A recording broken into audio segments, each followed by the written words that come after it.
A perfect blend of art, architecture, and the environment, Fallingwater is Frank Lloyd Wright's signature residence.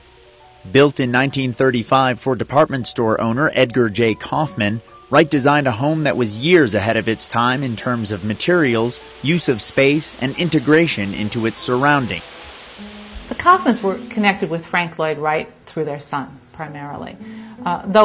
Though they certainly knew of Frank Lloyd Wright. Everyone did who paid any attention to design at the time.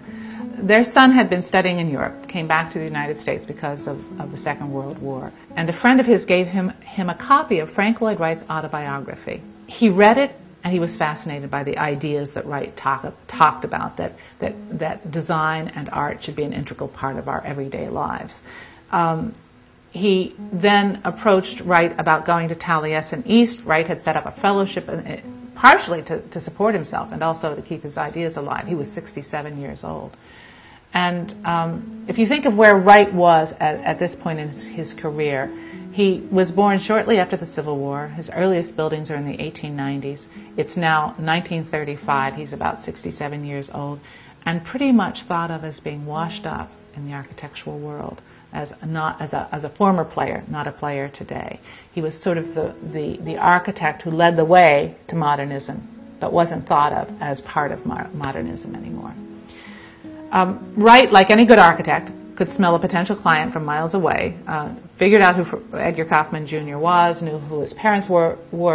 The Kaufmans go out to see their son at Taliesin. Wright wines and dines them. We have two really strong personalities, Frank Lloyd Wright and Edgar Kaufman Sr. For the most part, I think they both saw that they needed each other to achieve this goal, which was Fallingwater that they had, and work through things. And for Wright, who had had no work for essentially the previous decade, a couple of minor buildings, he sees this as his opportunity to reestablish himself as a player in the world of architecture.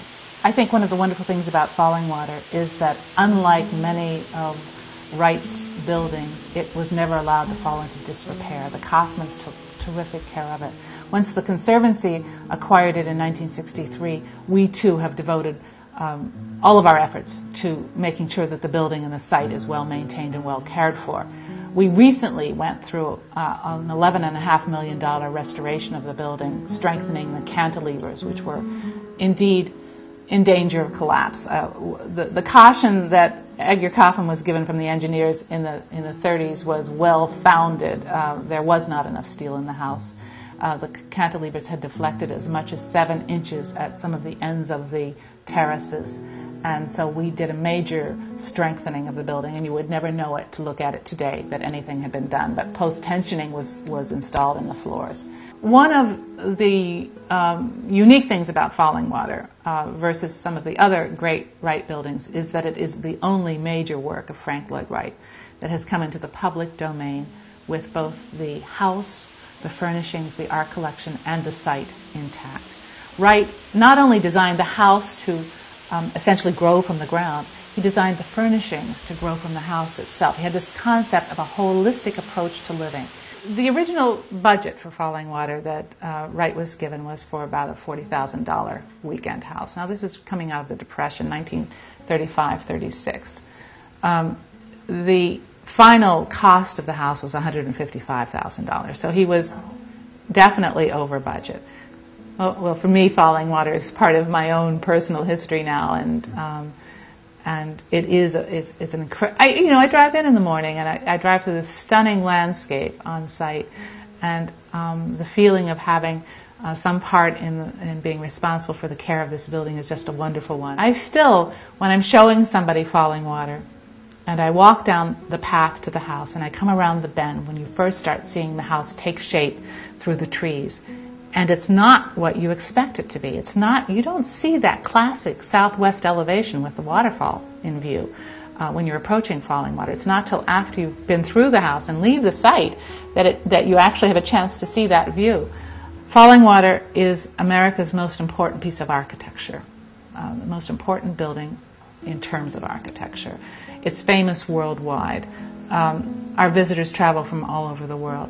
So how do we reach that global audience? And that's what we're looking at right now in terms of programming. What can we do on site to bring students from around the world to come experience it? Every aspect of the home has been kept intact, from the furniture and textiles that Wright designed himself to the uniquely cantilevered trays that comprise the home.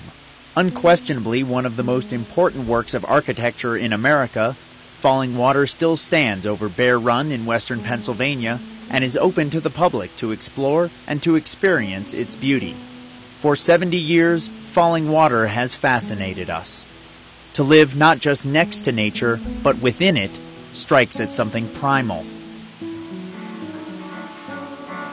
There's a singing waterfall in the mountains far away. That's where I long to be, at the close of every day. That's where my sweetheart's sleeping, down beneath the clay.